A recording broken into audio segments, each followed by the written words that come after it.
Hey, everyone, I'm Julie. I'm 35 years old, working as a marketing executive, and from the outside, it probably looked like I had the perfect life. I was married to Liam, a successful lawyer, and we lived in a beautiful house in the suburbs. Our weekends were filled with brunches with friends and relaxing together. Everything seemed great until Liam's sister Cheryl lost her job and needed a place to stay.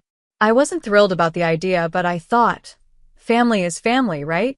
I quickly realized that letting Cheryl stay with us was a big mistake. At first, the problems were small, almost easy to brush off. For example, I noticed that my favorite sweater would disappear, only to turn up later in Cheryl's laundry. When I asked her about it, she'd just laugh and say, "Oh, I thought it was mine," with a fake laugh that really irritated me. I tried to let it go, thinking it wasn't worth a big fight over something small. But then things got worse. One night, Liam and I were getting ready for a date, and I went to grab my go-to lipstick. It was gone.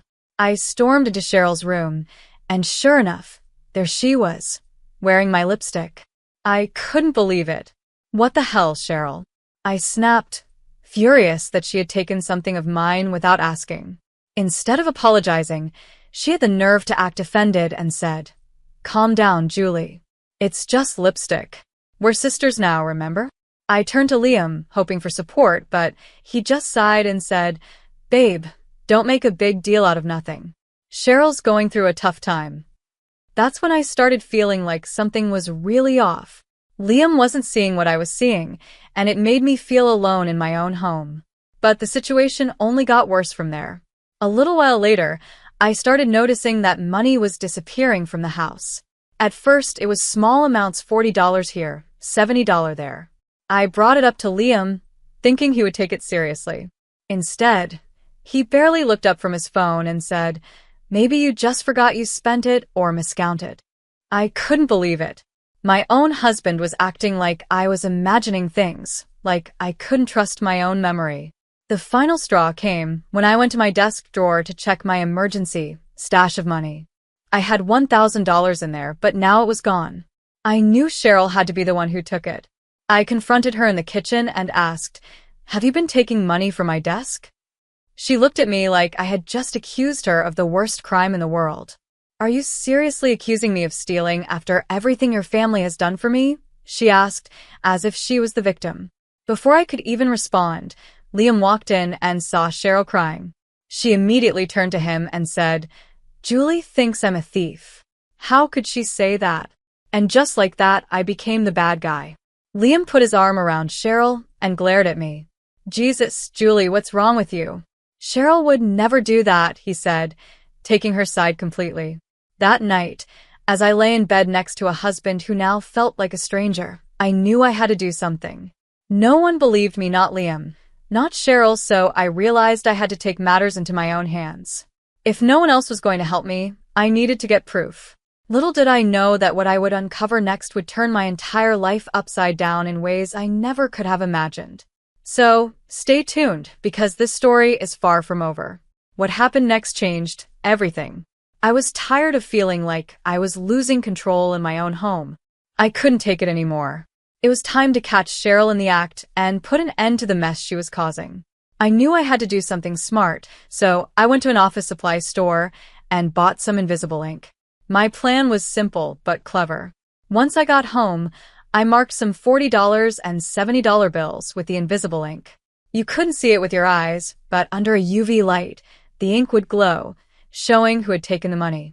I carefully placed the marked bills in my desk drawer, making sure to count them exactly. Then, I set up a small hidden camera inside a picture frame on my bookshelf. The camera had a clear view of the desk, so I would know for sure if Cheryl was stealing. Now, all I had to do was wait. That evening, the tension in the house was thick. Cheryl was her usual self, talking loudly about some new guy she had met, and Liam was listening to her every word like she was the most interesting person in the world. I quietly pushed my food around on my plate, trying to keep my cool. I was frustrated and angry, but I didn't want to cause a scene. Liam noticed my silence and asked, "You okay, babe?" I forced a smile and lied, "Just tired from work." Cheryl smirked at me and said, "Maybe you should take a vacation." All that stress isn't good for your skin.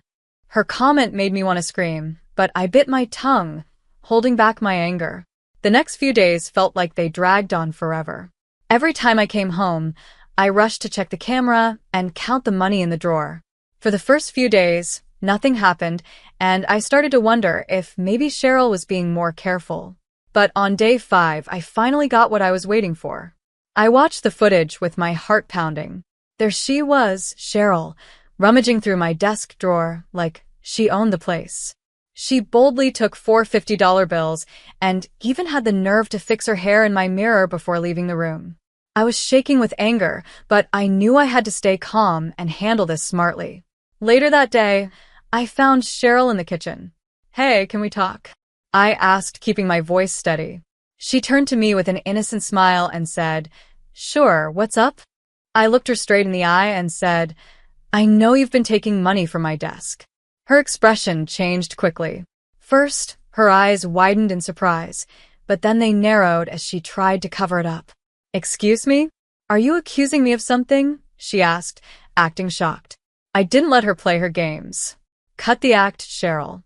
I have proof," I said, trying to stay calm. "If you admit it now and pay me back, we can keep this quiet." Cheryl sneered at me and said, "Otherwise what? You're going to tell Liam? Good luck with that. He'd never believe you over his baby sister." I took a step closer and said, "Are you sure about that? Because I have you on camera." For a moment, I saw fear flicker in her eyes, but she quickly forced a laugh. "Nice try, Julie." "You're bluffing," she said. "Am I? Are you willing to risk your relationship with Liam on that?" I asked, not backing down. Cheryl's confidence faltered for a second, but then she stormed out of the kitchen, slamming the door behind her. I leaned against the counter, my heart racing. I had given her a chance to come clean and make things right, but she chose to lie and deny everything. If that's how she wanted to play it, fine. I was done being nice. The annual family barbecue was coming up that weekend. Liam's parents, cousins, and even our nosy neighbors would be there. It would be the perfect time to finally expose Cheryl and show everyone the truth. I had tried to handle things quietly, but now it was time for the truth to come out, and Cheryl wouldn't be able to hide behind her lies any longer. I smiled to myself, imagining what was about to happen. Cheryl thought she was so smart, but she had no idea what was coming. By the end of Wednesday night, everyone would finally know the truth about her. I had been planning this moment for days, and it was time for Cheryl's lies to come crashing down. When the day finally arrived, I was a bundle of nerves. I had practiced what I was going to say over and over in my head. As the guests started arriving for the family barbecue, I put on my best fake smile and tried to act like everything was normal. I played the role of the perfect hostess, making sure everyone felt welcome. Meanwhile, Cheryl was in her element, floating around the party, laughing loudly at every joke. She was acting like she didn't have a care in the world, but I noticed her glance at me a few times. She was probably wondering if I would actually follow through on my threat. Once everyone had arrived and the food was served, I knew it was time. My heart was pounding, but I was ready. I picked up my glass and clinked it to get everyone's attention. The chatter in the room died down as people turned to look at me. "Hey, everyone," I began, trying to keep my voice steady. "I've got a little presentation I'd like to share." Liam frowned and asked, "Babe, what are you doing?" I ignored him and connected my laptop to the TV. "I've noticed some money has been going missing lately," I said, looking around the room. "And I think we all deserve to know the truth." The room grew silent as I pressed play on the video. In clear HD, Cheryl appeared on the screen, sneaking into my office and pocketing cash from my desk. Gasps echoed through the room as everyone watched in disbelief. Cheryl's face went pale. "That's not what it looks like," she stammered, trying to explain herself, but I wasn't finished yet. I pulled out a small UV light from my pocket and walked over to her purse. "Mind if I check something?" I asked. Before she could say anything, I dumped the contents of her purse onto the table. Bills scattered everywhere. I shined the UV light on them, and the invisible ink marks lit up. "Funny how all this marked money from my desk ended up in your purse, Cheryl," I said, my voice steady. The room erupted. Liam's mom started crying, his dad was shouting, and the neighbors were whispering to each other. Cheryl collapsed into sobs. "I'm sorry. I have a gambling problem," she cried. "I needed the money to pay off debts." I turned to Liam, expecting him to finally see the truth, but instead, his face was filled with rage at me. "How dare you," he hissed.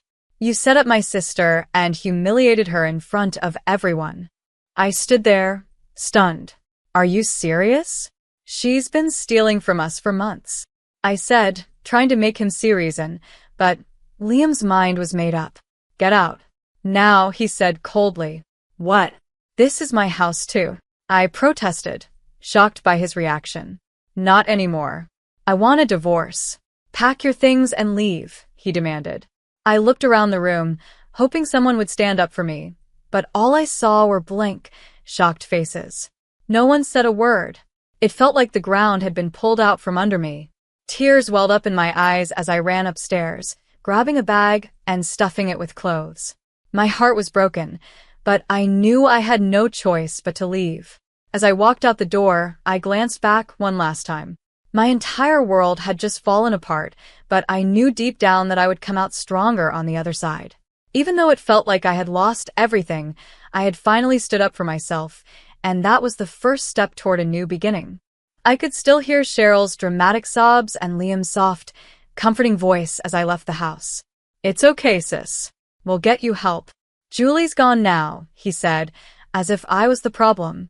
I slammed the door behind me, feeling like my whole world was crumbling. I had exposed the truth, yet somehow I was the one being punished. As I drove away, the reality of the situation sank in. This wasn't the end, it was only the beginning of my fight for justice. That night, I went to my best friend Teresa's house. She opened the door, and as soon as I stepped inside, I broke down and told her everything. Teresa was furious. "That manipulative little witch," she shouted. "And Liam? He's lost his mind." I nodded, feeling numb. "I know. I can't believe it either," I said quietly. The next morning, I knew I had to start taking control of my life. I called in sick to work and set up a meeting with a divorce lawyer.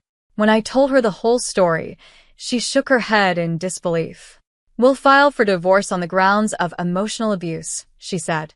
"And we'll make sure to highlight how Liam defended a thief in your own household." I agreed, feeling a small sense of relief. At least I was doing something to move forward. In the weeks that followed, I buried myself in work. It was the only way I knew how to cope. I worked long hours, staying late at the office, and put all my energy into my projects. My boss noticed the change in me. One day, he called me into his office. "Julie, I don't know what sparked this fire in you, but your work has been outstanding lately," he said. "How would you feel about heading up our new digital marketing division?" I could barely hold back the tears of relief. "I'd love to. Thank you so much," I said, grateful for the opportunity and the distraction. Meanwhile, karma was catching up with Cheryl and Liam. Word quickly spread that Cheryl's gambling problem had spiraled out of control. She had even been caught embezzling money from her new job and was now facing serious criminal charges. As for Liam, defending Cheryl had backfired on him in a big way. His colleagues at the law firm were whispering behind his back, and he had lost a major case because he was so distracted. As a result, the firm demoted him to junior partner. About 5 months after the disaster at the family barbecue, I was signing the lease on my new apartment. I had finally found a place of my own and was excited to start this new chapter of my life. Just as I finished the paperwork, my phone buzzed. It was a message from Liam. "Julie, can we talk?" "I made a huge mistake," he wrote. I couldn't help but laugh bitterly. "You're just realizing that now?" I thought to myself. Liam continued. "Please, I want to apologize. Maybe we can work things out." I felt a rush of anger, but also a sense of freedom. I didn't need him anymore. I had moved on. I typed back, "Not a chance, Liam. I've moved on. Don't contact me again." With that, I hung up the phone, feeling lighter than I had in months. That night, I decided to celebrate. I treated myself to a fancy dinner at a nice restaurant, something I hadn't done in a long time. Afterward, I visited a local animal shelter and adopted a scruffy little rescue dog. I named him Justice, fitting for the journey I had been on. Justice, and I went home to my new apartment, and for the first time in a long while, I felt at peace. A few weeks later, I threw a housewarming party to celebrate my new life. Teresa and a few close friends came over, filling the apartment with laughter and warmth. At one point during the party, Teresa raised her glass for a toast. To Julie, the strongest and bravest woman I know. You stood up for yourself, and you came out on top. We're all so proud of you, she said, smiling. I looked around at my true friends in my cozy new home, and tears welled up in my eyes this time. They were happy tears. Thanks, everyone, I said, my voice a little shaky. When Liam kicked me out, I thought my life was over. But really, it was just the beginning. I've learned who my real friends are, and more importantly, I've learned how strong I am. As the party continued, I realized that I had finally left the pain behind. My life was moving forward, and I had built something new for myself. The struggles had made me stronger, and I was ready for whatever came next. As the party started winding down, Teresa pulled me aside. Any regrets about exposing Cheryl? She asked. I paused for a moment, then shook my head. Nope. It was hard, but I'd do it all over again. No one has the right to steal from you or make you feel crazy for standing up for yourself, I replied. That night, as I curled up in bed with Justice, my new dog, resting at my feet, I had a realization. Sometimes losing everything is the only way to truly find out what you're made of. And me? I discovered I'm stronger than I ever thought possible. I faced a tough situation and came out of it more resilient than before. Even though this part of my story is over, I'm curious to hear from you. If you were in my shoes, would you have exposed Cheryl at the family barbecue or handled it privately? Do you think public humiliation was justified, or did I go too far? Share your thoughts in the comments below. Your perspective could help someone else going through a similar situation. And if you enjoyed this journey with me, hit that like button and subscribe for more real-life stories and the lessons I've learned along the way. Trust me, I've got plenty more stories to tell. Life can be wild, but we can navigate it together.